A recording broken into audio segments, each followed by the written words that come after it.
Howdy Fellowship, I'm Joanna. Today I'm going to show you how to play Lord of the Rings Fate of the Fellowship. This is a cooperative board game based on the pandemic system. Each player takes control of 2 members or allies of the Fellowship of the Ring. To win the game, players must work together to accomplish a few randomly chosen objectives, all while preparing Frodo to complete the final objective: travel to Mount Doom and destroy the One Ring. Place the board at the center of the table. Place the threat marker on the starting dot. Place the hope marker on the starting dot. Create the shadow deck by placing the 2 special shadow cards in the discard pile. Then shuffle the remaining shadow cards together. They do have different backs. Place all starting troops, the Eye of Sauron, and the Nazgul. Small troop-shaped symbols on some locations and regions show where the troops, Nazgul, and the Eye of Sauron begin at the start of the game. Add 3 Dwarven troops to the gray locations. Add 4 Elven troops to the green locations. Add 3 Rohirrim troops to the brown locations. Add 5 Gondor troops to the blue locations. When you're finished, there will be 5 of each friendly troop left in the supply. Add 18 shadow troops to the red locations. Then draw 9 shadow cards one at a time and add 1 troop into the red location featured on the card. Put all 9 cards into the discard pile. When you're finished, there should be 21 shadow troops in the supply. Add the 9 Nazgul to the indicated regions.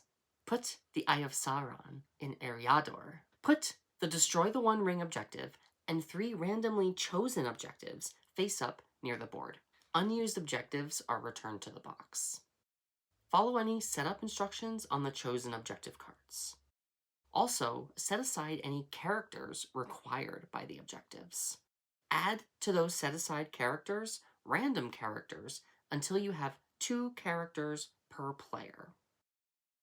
Shuffle these characters and deal them all out so each player has 2 characters. Hand each player 2 reference cards. Each player places their 2 characters in the indicated starting locations. Set aside the Skies Darkens cards. Shuffle the 14 events and select a number depending on the player count. Shuffle the selected events into the 48 region cards. Then deal each player a number of cards depending on the player count. Depending on difficulty level, divide the remaining cards into 4 or 5 stacks. 4 stacks is the introductory difficulty, 5 stacks is the standard difficulty. Shuffle 1 Skies Darkens card into each stack. Then pile each stack on top of one another to form the player deck. If some piles are larger, put them near the top. Return unused events and Skies Darkens cards to the box. The player with the lowest numbered region card takes the first turn. Or you can have Frodo go first. Players take turns in clockwise order. On your turn, you do the following 3 steps. Do your actions, then draw 2 player cards, then draw shadow cards, and then it's the player to your left's turn. On your turn, you can do 4 actions with one of your characters and 1 action with the other. You can do actions with either character first, but you have to finish with one character before moving on to the next. There are 6 different actions. You can travel, fellowship, prepare, muster, attack, and capture. You can choose to do the same action multiple times on the same turn. Both of your characters can use your hand of cards and the tokens you've collected. Many player abilities can be used on any player's turn when they're relevant. Move the traveling character to a connected location. You can move along normal paths, special paths, or battle lines. You can bring along other characters or friendly troops with you each time you move. Ask permission before moving your friend's characters. Special paths have a cost shown on them.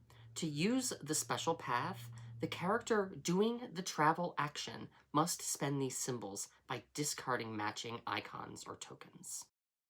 You can travel along battle lines in either direction. The arrow is only for moving shadow troops.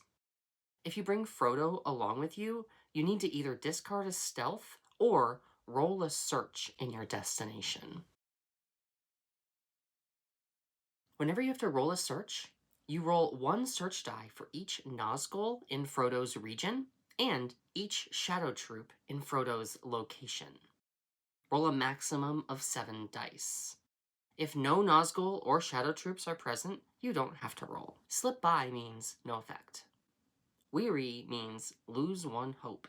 Expose means you lose 1 hope unless Frodo is in a haven. Recall means you move 1 Nazgul from Frodo's region to Mordor. If Frodo is in Mordor, nothing happens. If you and another player have characters in the same location, as an action, you may either give a card matching that region to the player or take a card matching that region from the player. There's a constant hand limit of 7 cards. As soon as you have more than 7 cards, you must either discard down to 7 or play events from your hand. The Fellowship action is especially useful to help Frodo collect rings. At any haven, discard a region card to take the matching token from the supply.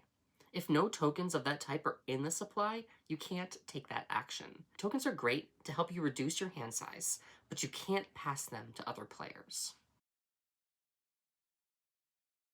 At an ally location, you can spend 1 friendship to add 1 troop of that type to that location.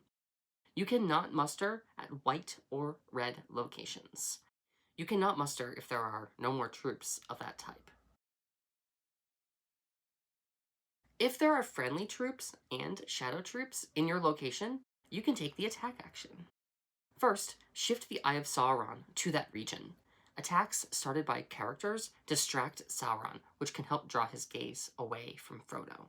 Then, roll the battle dice. If characters initiate the attack, you may roll up to 1 die for each friendly troop in the area. If a shadow card or Skies Darken card initiates the battle, you roll 1 die for each shadow troop in the location, maximum 3. Do not shift the Eye of Sauron when the game initiates battles. Rout means remove 1 shadow troop.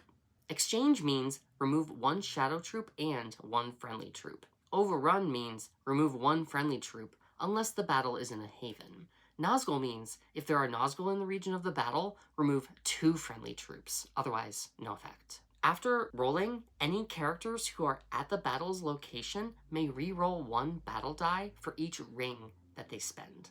After rolling the dice, any characters at the battle location may remove a shadow troop for every valor they spend. If shadow troops occupy a haven and no friendly troops are present, it becomes a shadow stronghold. Cover the haven with a shadow stronghold token and lose 3 hope. Friendly troops and shadow troops may occupy the same location after a battle is resolved. If you have a character at a shadow stronghold with at least 1 friendly troop and no shadow troops, you can spend 3 valor to capture it.